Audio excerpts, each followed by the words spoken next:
Hi, good afternoon. It's unusual to talk in the afternoon, but I am.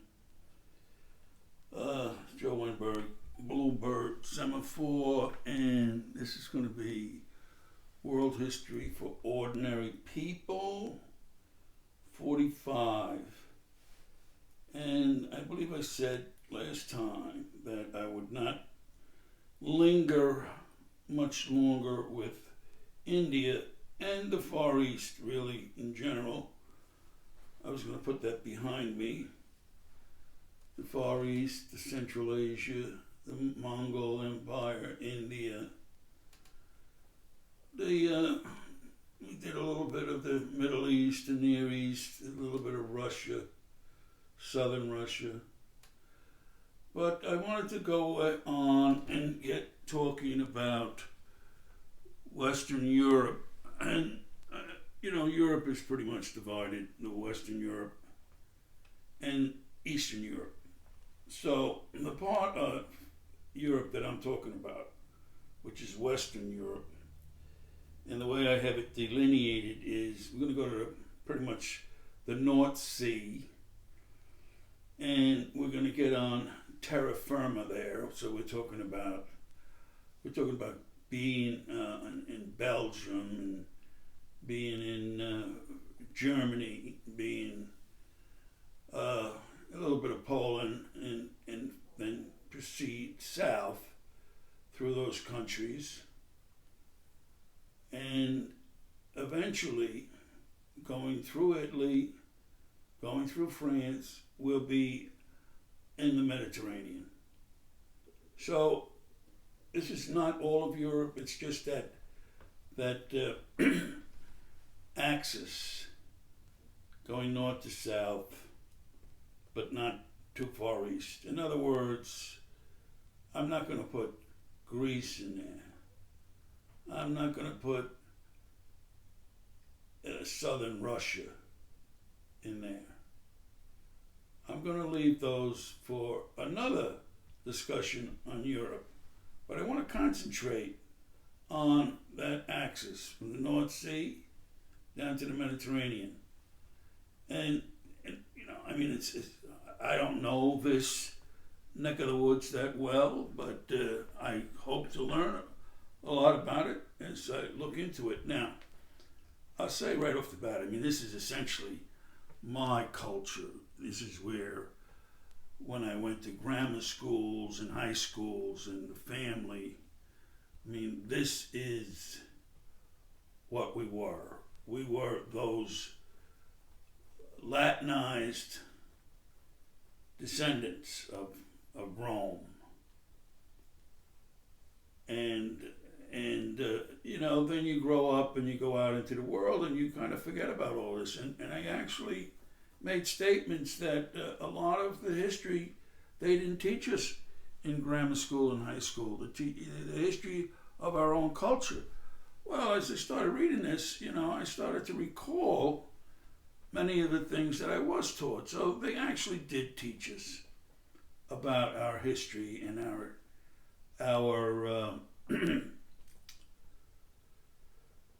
ancestors, let's call them. Okay? Now, that being said, as I'm doing this, things happen, people talk to me, and they tell me this, that, and the other thing, and I'm not, fishing around for information or anything. People just talk and talk, and. So one of the things that came up recently is that they don't teach history anymore in the lower grades. I guess in the public schools, you would say, not the fancy dancy schools, but they don't teach history anymore. So the kids today probably don't know what we're talking about if we were to say Hadrian's Wall, or if we were to say Bohemia. They probably wouldn't know what we're talking about. They probably wouldn't know Beware the Ides of March, and so on and so forth. They're basically throwing away the past. That's what the people who are in charge are doing. And you know what? That's not the first time the people who are in charge are doing something like this. The people who were in charge in ancient China and in all the civilizations, I'm going to go out on a limb and say all the civilizations, they did not feed their past to the lower classes. They saw no need for it, so they didn't do it. And so the lower classes were basically ignorant for much of world history.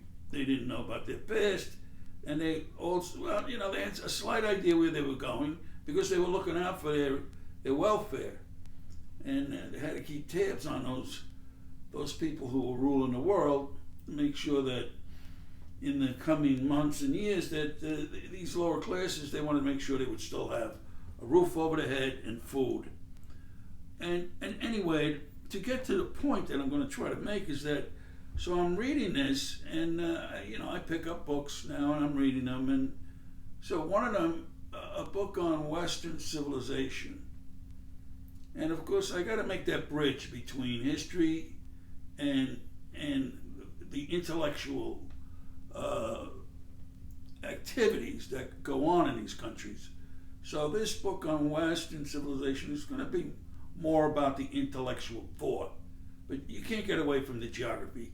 They are putting that as part of this, but for a long-winded way of saying is that they pointed out to me that essentially, you want to start talking about Western Europe, well, you got to start talking about the Greeks, because that's where it all happened. And it's a long story. It's a fascinating story. I know I said in past discussions that while the East was was being a glorious civilization, Europe, particularly Western Europe, was in the dark. And they were there for a very long time. Basically, they went from the Stone Age, and then they went to the Dark Ages. Yes, there was a previous Dark Age that is referred to when we're talking about Greece and Greek history. A previous Dark Age, which was the predecessor to the Homeric age. Now, Homer was, of course, the famous, supposedly blind poet of Greece, and his dates are something like 750 BC. So before that, for the most part, it was dark, the Dark Ages. They didn't really have a great deal of education, intellectual thought. They did have writing by then, yet Homer was pretty much introducing literature and being literate into Greece. And that was 750 BC. So I said, well, I have to go back now and put Western Europe on hold and dig into the Greeks a little bit. And I'm really glad I made that decision. Let me just say that, because there is just so much writing on Greek civilization. It's just I can't start to describe what I'm finding out. Let me just give an example. The year 750, Homer. Okay, it's contemporaneous with Confucius in China. I didn't have to tell you that, you know that. But these two individuals who were preeminent in establishing what would be the culture of their countries went about it in a totally different fashion. Confucius said to the people, listen, you do this, you do that, you do the other thing, and you're going to be all right. And that's what you got to do. On the other hand, Homer and the Greeks said, okay, and of course, this go forward a couple hundred years now, and we're talking Plato and Socrates. They're saying, now wait a second. Well, what if? Let's talk about this. Is this the only way to run a country? Should we have it this way, that way, the other way? What do we know? So they had dialogues They had discussions. They didn't just say, this is what you're going to do and close the door. Now, I'm not trying to paint a super open society and liberal and so on. But what I'm saying is the kernel of philosophy for the whole world starts in Greece. Okay? It starts there, it stays there, it goes quiet for a very long period of time, then it comes back to life again, and the rest is really history. The scholars who said, wait a second, this is like in about Thomas More, 1500s, I guess, because he was contemporaneous with Henry VIII. He says, wait a second, you know, these ancients, maybe they had something there. Maybe we ought to study them, you know? So after going through the second Dark Ages and the medieval times, then you have the rebirth, often referred to as the Renaissance, but we're not quite into that, I don't think, at 1500s. And Henry VIII and so on. Thomas More is pretty much considered the first guy to jump on this heritage from the Greeks. And then and the rest just fall in line. They're big time philosophers. Kant, K-A-N-T, Immanuel Kant, or something like that. And so on and so forth. Hegel. These philosophers all saw that, you know, there's something to be said about sitting back and thinking these things in an open-minded fashion. We don't need to be so totalitarian about how we think a society should run. Now, going back to the Greeks, they weren't, you know, they're going to have, everybody's going to have a wonderful time and this and that and the other thing. No. They said, and this was in discussions, that's the key here. This was in discussions.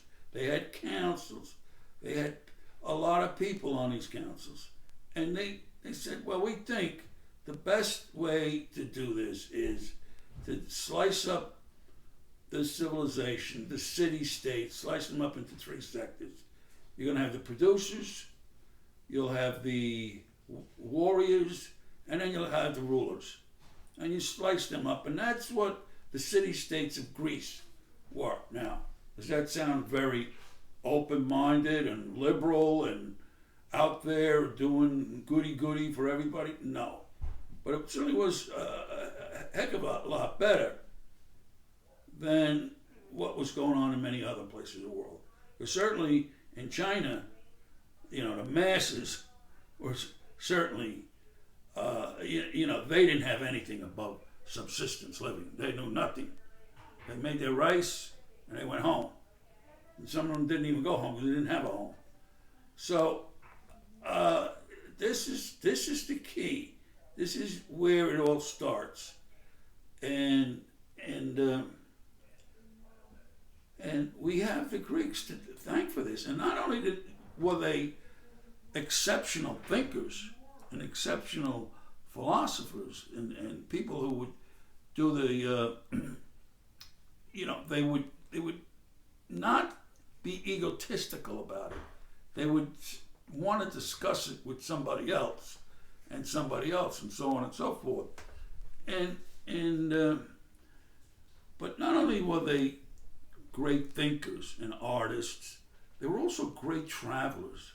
They were also great men of commerce. Where they lived, they lived in the middle of the sea. They didn't have a lot of arable, whatever it is, arable land. So they got very good at seafaring. So they extended the geographical knowledge of the world. People like Herodotus traveled all around, saw a lot of places, wrote, you know, the histories. Now, of course, even Herodotus or anybody else, you know, they wrote what they saw and they drew their conclusions.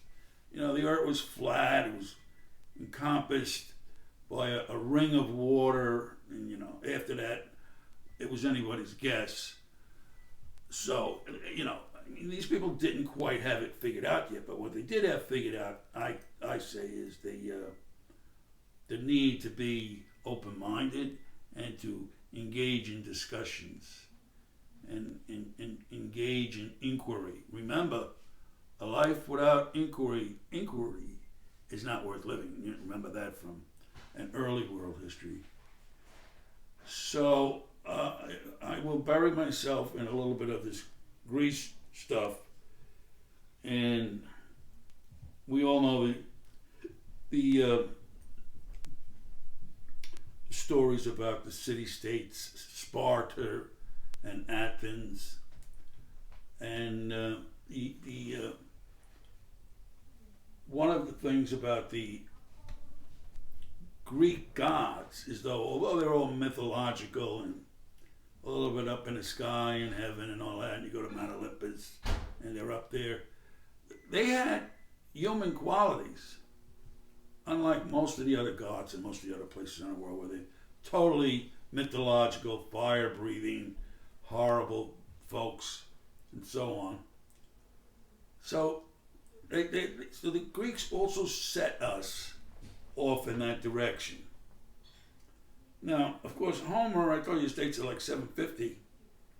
Well, the Hebrews were way ahead of him, because the idea of Abraham, I mean, I'm pretty sure it goes back like 1700. I mean, it's way before these guys. And they're writing and stuff. And I guess they're pushing to monotheism that far back. Maybe not, I'll find out. But certainly the Greeks, with these man-like gods, were on their way to establishing a different approach to religion. And I mentioned that my education in growing up in the Bronx, at the earliest levels, I'm talking grammar school and high school, we were fed a good deal of this history. I mean, you just can't imagine how much history they shoved into our heads. But, we were therefore aware of certain things. We weren't, aware of, why did we have World War II and this and that, the other thing. No, but we were familiar with the names of the countries and the continents, and even names like Thomas More and Henry VIII, Queen Elizabeth. We were well versed with this. And if a young person today going to a regular public school, they know the name Queen Elizabeth, they know from seeing the movies. And then, of course, those are about as realistic as, they're just not. So, what are they getting? They get nothing. But you know what? When they go out and try to make a living someday, they won't need all this stuff. All this stuff does is makes you a better, more well-rounded person. I'm not gonna. This isn't a brag or anything, but I hold my own in any discussion with any people. Not the true scientist. Don't get me wrong. I couldn't tell you what a mitochondria was, or a different. What is it? The table of elements. Who knows? But generally speaking, I think because of my background in these Catholic schools, I got well-rounded education. So I didn't go to Catholic colleges, but once you get to the college level, it's probably not that critical if your institution is a religious or secular. But for when you're growing up, religious schooling helps, because that's when we're trying to mold the characters. We're trying to get these people to somehow be able to cohabitate in the world and try to get along with each others. So the morals of these stories of Christianity that I'm familiar with, these things all help to form a good opinion of the world in the young person's mind.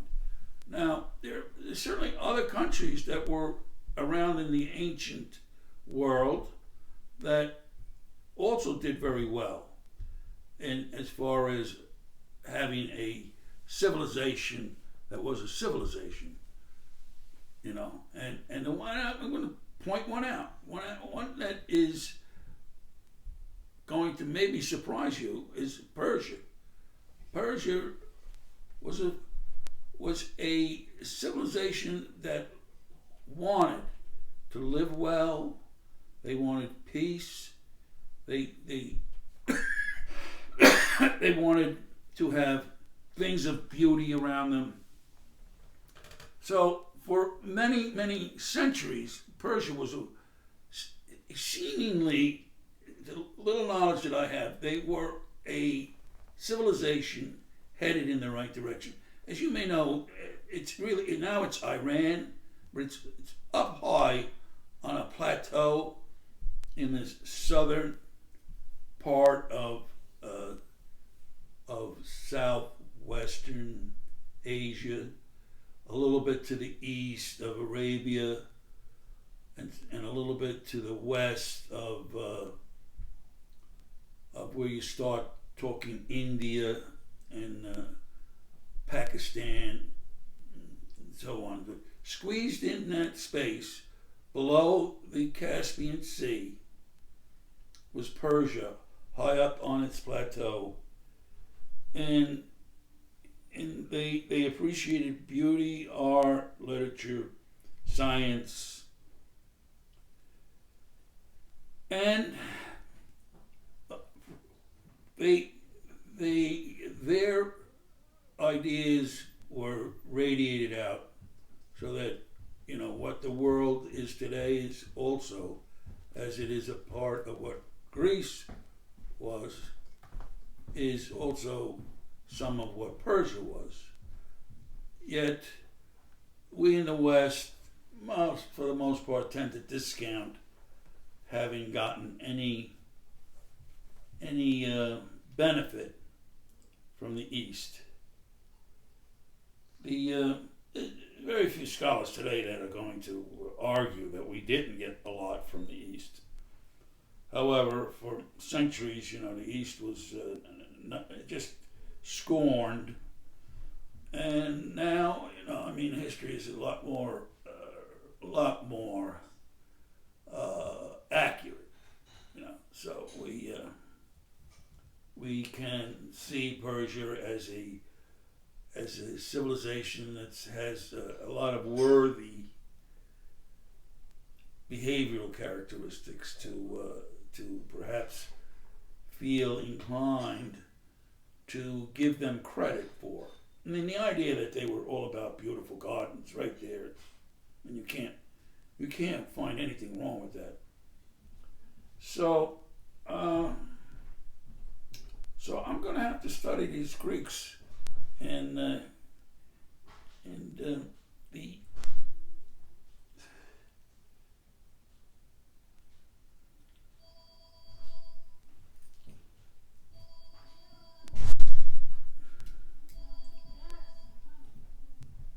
okay. It looks like I'm losing my concentration here, but I'm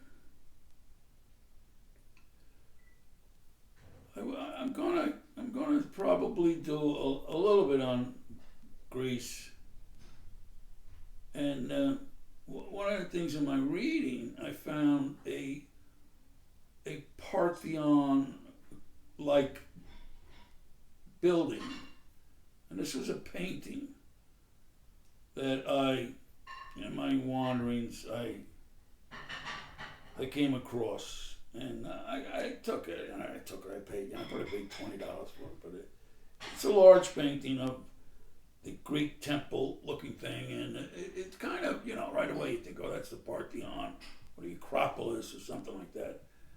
And I sent it off to be cleaned up, and it's nice. It's hanging on the wall, but in reading my books on Greece, I saw a picture of a Greek temple in Sicily, and it's a spitting image of the painting. So now I got to do a little research and see if that temple is really a Greek temple in Sicily. Because if it is, wonderful. As half of my heritage is Sicilian. I'm Sicilian. I am Irish, and I'm Swedish. So, what better place for me to want to now concentrate?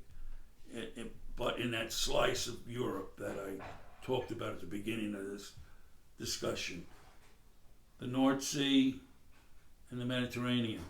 And when we get down to the Mediterranean, guess what? We're only halfway west to east through the Mediterranean. There's that much more further east of the Mediterranean until we get to Asia Minor and the Levant, or whatever they call it, you know, and Israel and Egypt. I was hoping I would get a dimension, but I didn't. But of course, I'm going to get that of the Mediterranean. And in case you want to read up on the Mediterranean, obviously, there's tons of books on it. But the one book that I read on, and it's a big volume, you know, and I think it's called the Great Sea, and you know, after that the Mediterranean, and it's a history of the human endeavors all around the Mediterranean since 3000 or more BC. And I use 3000 or more BC because in Malta, that's where they find the oldest ruins of buildings. Okay? On Malta. Not in Suma, not in Ur, and all those places. Very, very much about the same time. But the oldest seems to be in Malta. And Malta's just an island in the middle of the Mediterranean. So who knows why some ancient civilization decided to build, you know, large-scale urban spaces on the island of Malta. If you go there today, and if you're fortunate enough, you'll have access, and you probably will because they make money on it now. The wealthy families open their houses as museums, and they have the art of the millenniums stuffed in their little palaces. So you'll see art that you won't see in the general museums if you go to Malta. So when we next talk, hopefully I'll have a little bit more about Greece to talk about. I'm sure I'll get into some of the countries in that north to south stretch through Europe. I'm sure I will because I'm chomping at the bit to do that. And I may be on that for a very long time. Very long time. It's just an amazing amount of things to dwell on. And one of them is a sad, sad story that I never became a real professional historian. Because I'm sure that would have been very satisfying and rewarding for me. But I didn't. I played around. I played hooky, you know. I went trooping around East Asia, the Eastern Pacific, South China Seas.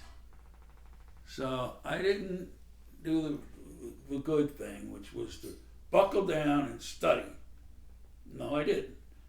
And but fortunately, I had that early Catholic education, and the diocesan priests taught us well: Latin, history, biology, mathematics.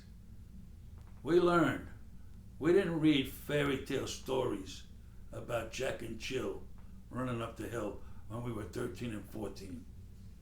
Those days were long gone by the time we were 13 and 14. Yes, we were educated.